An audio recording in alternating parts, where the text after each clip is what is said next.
Sambil mengatakan itu, Isyana berkata lagi, katakan saja ujian masuk universitas sebagai contoh. Maka aku akan membandingkan semua biksu yang lulus musibah dengan lulusan baru. Mereka yang menjadi abadi pada dasarnya setara dengan diterima di universitas ternama. Atau Harvard dan Cambridge, selama kandidat yang tidak diterima di universitas terkemuka tersebut pada prinsipnya akan tersingkir. Mereka akan langsung dikeluarkan dari kampus SMA dan ditugaskan ke masyarakat, dan mereka tidak akan mempunyai kesempatan untuk masuk ke kampus dalam kehidupan ini.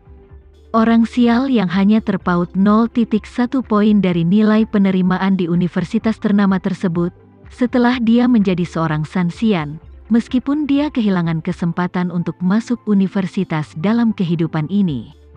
Dia mempunyai satu kelebihan, yaitu diperbolehkan melanjutkan studinya. Hanya saja dia harus mulai dari kelas 1 dan belajar sampai tahun ketiga sekolah menengah. Tetapi setelah tahun ketiga sekolah menengah atas, dia harus tetap berada di tahun ketiga sekolah menengah atas selama sisa hidupnya, dan dia akan menjadi siswa tahun ketiga sepanjang hidupnya. Jika seseorang gagal dalam ujian masuk perguruan tinggi pada usia 18 tahun, kemudian mulai belajar lagi pada tahun ketiga sekolah menengah atas, dan kemudian mengulang kelas pada tahun ketiga sekolah menengah atas sampai ia berusia 100 tahun. Teman sekelas di sekitarnya akan selalu berupa sekelompok anak muda berusia 18 tahun.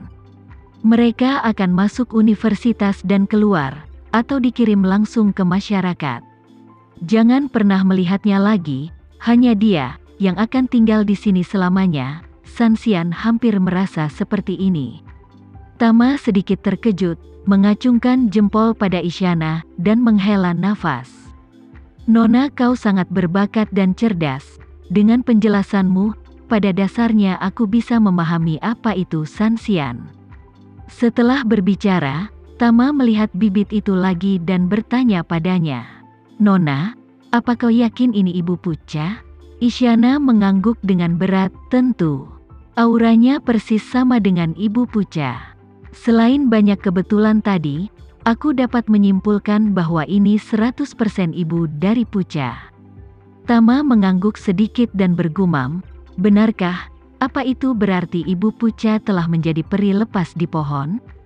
Isyana berkata tanpa berpikir, artinya hampir sama. Tapi peri lepas hanyalah rumor yang kudengar sebelumnya. Dan aku belum sempat membuktikannya. Jadi semua ini hanyalah kesimpulanku. Tama mengangguk, berjongkok di sampingnya, memandangi bibit itu, dan bergumam dengan penuh semangat. Bibit ini kelihatannya biasa saja, tidak ada yang istimewa, hanya saja aroma tehnya lebih kuat. Tetapi aura sekecil apapun tidak ada. Aku tidak bisa merasakannya. Isyana melihat dia curiga, dan berkata dengan tegas. Tuan, semua yang kukatakan adalah benar, dan aku yakin dia pasti ibu dari Puca. Tama mendecakkan bibirnya sambil berdiri diam. Mengangguk, dia bergumam. Ada hal yang begitu ajaib, sulit dipercaya dan belum pernah terjadi. Kemudian, dia bertanya kepada Isyana dengan rasa ingin tahu, baru saja tumbuh begitu cepat, mengapa sekarang tidak berkembang? Isyana juga dengan ekspresi bingung di wajahnya, Tuan, ini aku tidak tahu. Tama mengistirahatkan dagunya dengan satu tangan, memandangi bibit itu, dan mendesah. Ini menarik, sangat menarik. Setelah selesai berbicara, dia mencium aroma teh yang menyegarkan. Tanpa sadar dia mengulurkan tangannya dan mengambil sehelai daun muda dari bibit. Dan sambil memasukkannya ke dalam mulutnya, dia bergumam, biarkan aku mencicipinya, seperti apa rasanya pohon teh yang luar biasa ini. Melihatnya merobek sehelai daun muda, Isyana langsung merasa tertekan. Berteriak, Tuan, jangan lakukan itu, Sebelum Isyana bisa menyelesaikan "ah"-nya, Tama dengan cepat mengulurkan tangan dan mengambil sepotong, menyerahkannya ke mulutnya, dan berkata dengan serius. Lebih baik bersenang-senang sendirian daripada bersenang-senang dengan orang lain. Kamu harus mencobanya juga. Kamu sudah minum begitu banyak kue teh darinya. Kamu pasti paling paham dengan rasanya. Cobalah dan lihat apakah rasanya sama." Isyana hampir menangis dan berkata dengan mata merah, "Tuan, dia menunggu lebih dari 300 tahun dan baru saja melakukan terobosan hari ini. Totalnya hanya ada selusin daun muda, dan Tuan Muda memetik 2 di antaranya. Sungguh menyedihkan." "Tidak apa-apa," Tama berkata dengan serius, "lihatlah vitalitasnya begitu kuat. Daun yang dicabut pasti akan segera tumbuh kembali. Kamu dan aku akan memperlakukannya sebagai pemangkasan untuknya. Bukankah orang bilang, pohonnya tidak akan lurus kalau tidak dipangkas?" Isyana sangat dianiaya ketika dia berkata, "Tuan, dia baru saja bertunas. Mengapa dia tidak bisa berkultivasi saja saat ini?" Melihat matanya memerah, Tama dengan enggan menyerahkan kedua daun itu padanya dan berkata, "Dengar, aku sudah menarik semuanya, dan aku tidak bisa mengembalikannya untuknya. Paling buruk, aku hanya akan mencabut 2 daun ini, dan aku tidak akan mencabut daun lagi." "Apa tidak apa-apa?" Isyana menghela nafas dengan kesal, dan bergumam dengan marah. "Tuan, cicipi sendiri, aku tidak tahan. Bagaimana bisa aku? Hanya kamu yang memahami Ibu Puca. Tidak ada gunanya menilaiku, kamu harus mencicipinya untuk memastikan." Dia berkata sambil menyerahkan 1 potong kepada mulut Isyana dan pihak lain menaruh daun di mulutnya sendiri. Dia berkata, "Ayo, kita cicipi bersama." Melihat desakannya, Isyana tahu bahwa dia tidak bisa menahannya. Jadi dia menatapnya sekilas, dan berkata, "Oke, biarkan aku mencicipinya."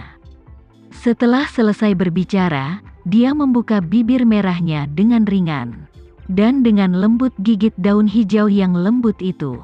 Tama melihat dia telah memakannya, jadi dia memasukkan potongannya ke dalam mulutnya dan mengunyahnya dengan percaya diri. Dia awalnya mengira benda ini berbau teh yang sangat harum. Dan rasanya seharusnya sangat enak, tetapi dia tidak pernah bermimpi bahwa setelah daun hijau itu ada di mulutnya dan dikunyah olehnya, itu akan mengeluarkan semburan kecil aura yang kaya dan murni. Dengan sekali teguk, auranya langsung membangkitkan semangatnya. Meskipun kandungan auranya tidak banyak, namun sangat murni. Apalagi ini adalah teh segar tanpa pemurnian apapun. Tanaman jenis ini sendiri memiliki aura, dan Tama belum pernah melihatnya. Isyana pun merasakan keanehan dari potongan teh kali ini. Daun tehnya dikunyah dan dia tidak merasakan rasa sepat atau pahit.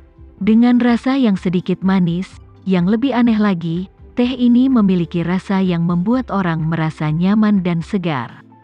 Dia telah mencicipi teh yang tak terhitung jumlahnya dalam hidupnya dan tahu banyak tentang teh yang diproduksi oleh Ibu Puca. Tapi dia belum pernah mencicipi teh ajaib seperti itu. Dia bertanya pada Tama dengan ekspresi terkejut, "Tuan, mengapa teh ini memiliki efek yang begitu nyata?" Sepertinya setelah mencicipi sepotong, semua rasa lelah hilang dalam sekejap. "Aku ingat teh yang merupakan induk puca tidak memiliki efek ini," Tama berkata dengan serius. "Itu karena daunnya mengandung energi spiritual." "Ada energi spiritual?" Isyana berseru. "Bagaimana ini mungkin? Aku telah mendengar dari ayahku sebelumnya bahwa segala sesuatu di dunia ini dapat digunakan untuk memurnikan energi spiritual. Bahan obat untuk ramuan ada banyak macamnya, dan bahan obat tersebut perlu dicampur dengan bahan obat lain. Dan mereka harus dimurnikan oleh orang yang spesial untuk memiliki aura. Daun ini baru tumbuh, bagaimana bisa ada aura?" Tama berkata, "Mungkin hal ini disebabkan oleh pengalaman Ibu Puca yang gagal melewati malapetaka dan terlahir kembali setelah menghadapi guntur. Sama seperti Sanxian yang kita bicarakan tadi. Mungkin Ibu Puca sekarang benar-benar menjadi Sanxian di bidang tanaman." Tama berkata lagi, "Kecuali induk puca, aku belum pernah menemukan tanaman yang memiliki aura tersendiri." Isyana berkata dengan penuh semangat, kalau begitu aku merasa dia pasti bukan seorang Sanxian yang pergi. Karena awalnya dia tidak memiliki aura, tapi sekarang dia memiliki aura setelah bertunas. Dan bagi seorang Sanxian dikatakan ada peluang untuk membangun kembali. Artinya, ruang untuk perbaikannya terbatas. Dan kekuatannya tidak akan membawa perubahan kualitatif. Sekian dulu ya video kali ini, kita lanjutkan lagi videonya di lain waktu. Oh iya, bagaimana menurut kalian? Semoga bisa sedikit menghibur kalian semua. Untuk teman-teman yang baru nonton jangan lupa subscribe ya hehehe. Dan kalau teman-teman ada yang ingin gabung langganan bisa langsung gabung saja untuk dapat fitur yang menarik dan sedikit membantu Mimin. Terima kasih banyak sudah menonton, sampai jumpa lagi, bye bye bye.